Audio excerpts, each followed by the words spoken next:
So now let's see how we can work around with distort filters inside of Adobe Photoshop Elements. So if I were to go around onto the filter menu right here, then you can see distort is an option, and here you can apply out different options according to how you want.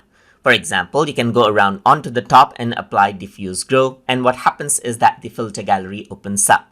So over here in Distort, you can see that you can go around, change around the graininess of the image right here. You can go for gloss, as you can see, just like this, and go for ocean ripple over here, just like this as well, and change this around over here according to how you like it. So these are the distort filters that you can apply right here. Let me just press cancel.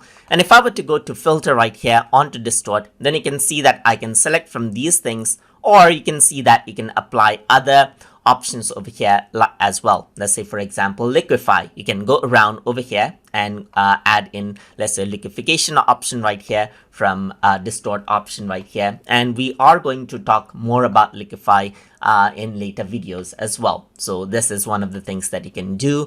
And you can go around onto filter, onto distort right here. Then you can see ocean ripple is an option over here as well.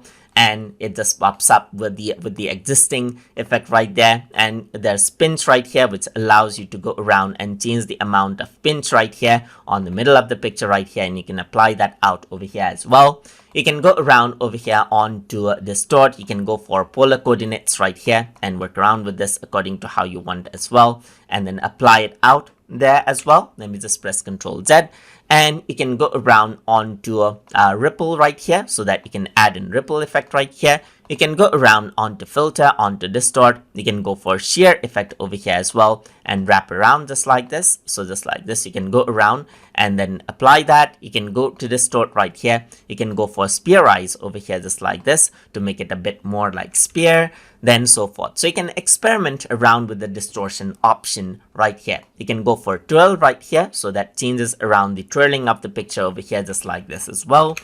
You can press Ctrl Z and go to filter. You can go to distort right here, and here you can see wave is an option as well, and you can change around how everything turns into a wave, and you can change around the generation just like this as well, and this is what you have. Let me just press Ctrl Z and go to filter right here, and then go to distort and go for zigzag over here just like this as well, according to how you want it.